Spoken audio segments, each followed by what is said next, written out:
आज सकाळीच मी या प्रचाराची सुरुवात आदरणीय भावनाताईंना भेटून केली। त्यांच्या मातोश्री मुंबईमध्ये आजारी असल्यामुळं त्या मुंबईला गेलेल्या आहेत। उद्या मुख्यमंत्री महोदयांशी त्यांची चर्चा होईल। माझी देखील चर्चा त्यांच्यासोबत सकारात्मक झालेली आहे आणि येत्या 2 दिवसांमध्ये सकारात्मक निर्णय घेऊन प्रचारामध्ये ते सामील होतील।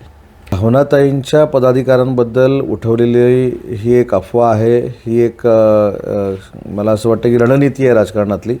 परंतु विरोधक जे राजश्रीताईंना बाहेरचा उमेदवार आहे अशा पद्धतीनं सांगतायत, त्या या जिल्ह्याच्या माहेरवाशीण आहेत आणि मला असं वाटतं की मग हा सगळा क्रायटेरिया सगळ्यांनाच लागू राहिला पाहिजे।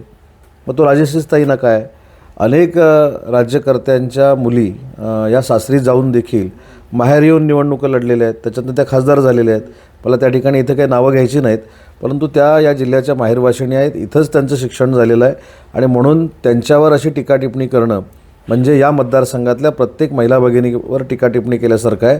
समस्त महाराष्ट्रातल्या महिलांचा हा अपमान आहे आणि म्हणून मला असं वाटतं की जे एका महिला भगिनीसमोर लढायला असमर्थ आहेत त्यांनी ही बदनामी सुरू केलेली आहे। मला असं वाटतं की सकाळीच मी सांगितलं की त्यांच्या मनाचा हा मोठेपणा आहे की त्यांनी माझं सगळं ऐकून घेतलं।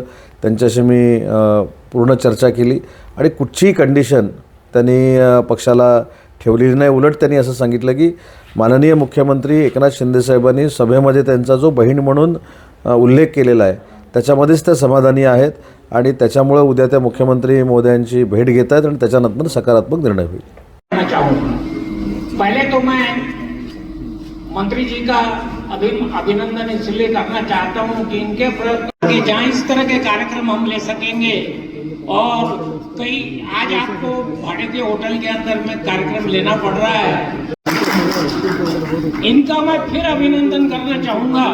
ये जब से आए हैं, ये जब से मंत्री बने हैं उदय जी, और इस कार्यक्रम का जो मुख्य उद्देश्य है कि सभी उद्योजक, सभी इंडस्ट्रीज, इनको कैसा डेवलप किया जाए, इनकी क्या